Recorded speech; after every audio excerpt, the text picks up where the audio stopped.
Si vous ouvrez cette vidéo, c'est que vous me connaissez déjà avec Matt. Sinon, je vous conseille de regarder la partie 1 avant de continuer avec celle-ci. Donc, samedi matin, avec Matt, nous avions décidé de prendre le train pour le sud de l'Italie et de passer la journée à Naples. Après 1h20 de route, nous étions à la campagne. C'était magnifique. Nous avons déjeuné dans un café et visité quelques endroits touristiques. Nous avions prévu d'aller justement voir les ruines de Pompéi. Mais je ne sais pas comment, nous avions dévié des sentiers battus et nous nous sommes retrouvés dans une zone miteuse et délabrée. Alors que j'étais en train de chercher comment revenir là où nous étions avant de nous perdre, Matt s'est arrêté devant ce qui semblait une porte banale. Il a regardé une petite pancarte et m'a dit « Hey, nous devions aller regarder ça. J'ai déjà été dans ce genre d'endroit et c'est super cool. » L'alarme a commencé à sonner dans ma tête et je lui ai dit que nous ne devrions pas traîner ici, mais il a insisté pour entrer. Nous avons donc marché le long d'un court couloir qui s'est ouvert sur un espace immense. C'était un genre de casino.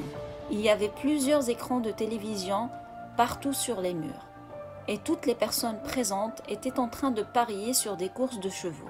Matt a bien sûr décidé qu'il voulait placer quelques paris.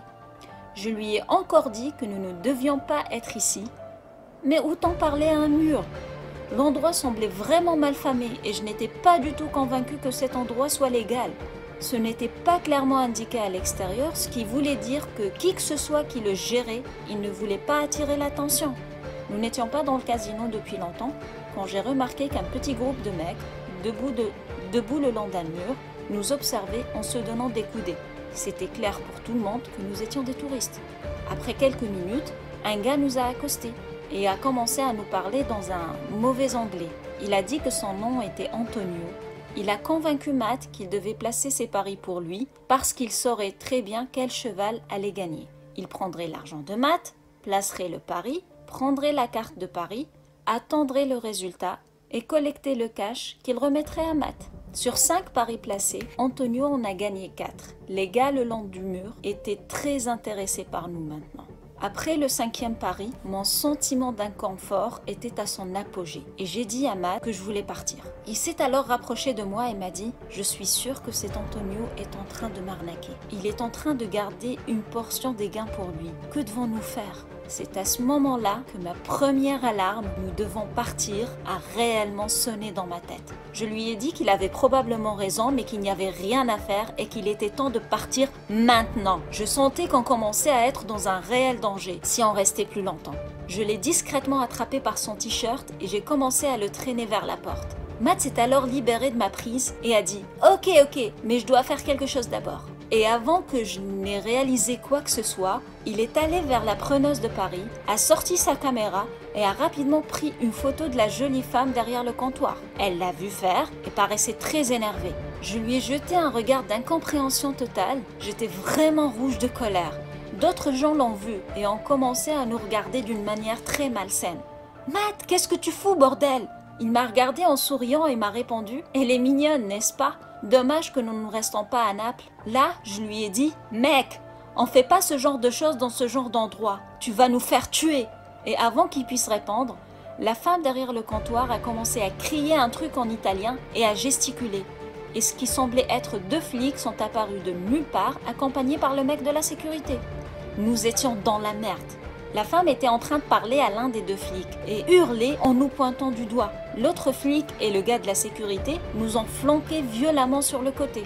Antonio s'est dirigé vers la femme et a commencé à discuter avec elle et avec le policier. Ensuite, il est venu vers nous et a commencé à parler à l'autre officier. Il y avait un genre de plaisanterie qui s'échangeait. Même si je ne comprenais pas ce qui se disait, je n'aimais pas ce que j'entendais. Après plusieurs minutes de discussion, Antonio s'est retourné et s'est mis à nous parler, ou plutôt à parler à Matt. Il a dit que Matt avait commis un crime grave en prenant une photo dans l'enceinte de l'établissement et surtout en prenant une photo de la femme femme sans sa permission car son travail était très sensible. Il a ajouté que le policier voulait arrêter Matt et l'emmener au poste pour un interrogatoire. Et comme je l'accompagnais, j'étais un complice tout aussi coupable que lui. J'étais déjà en train de m'imaginer assis en prison en Italie à réfléchir comment j'allais faire pour me sortir de ce merdier et à être accusé pour meurtre car je voulais sérieusement tuer Matt. Quand l'autre flic est venu vers nous et Antonio a recommencé à plaisanter avec lui.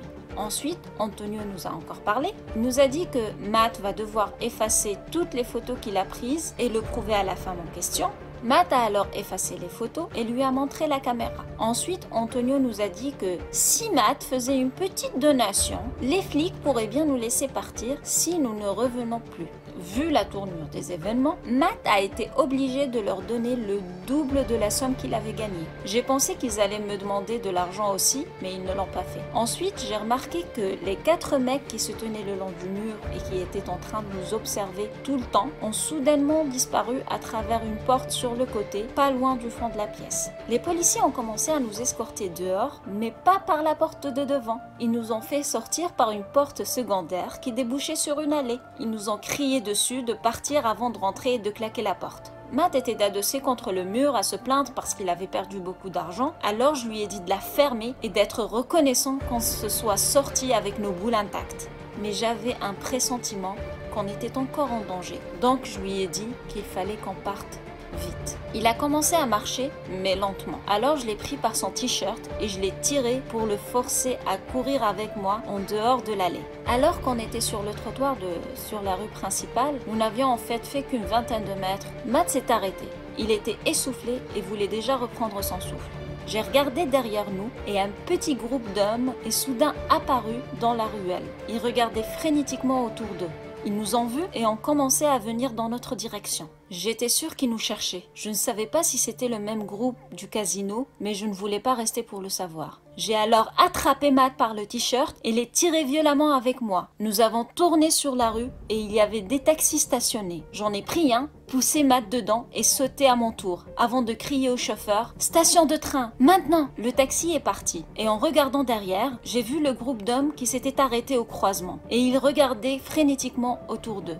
J'étais complètement enragée contre Matt pendant tout le trajet de retour à Rome. Je n'avais aucun doute que tout ce que nous avons vécu dans le casino était une mise en scène pour nous voler et que ces hommes nous ont poursuivis pour nous tabasser et nous soutirer encore plus d'argent.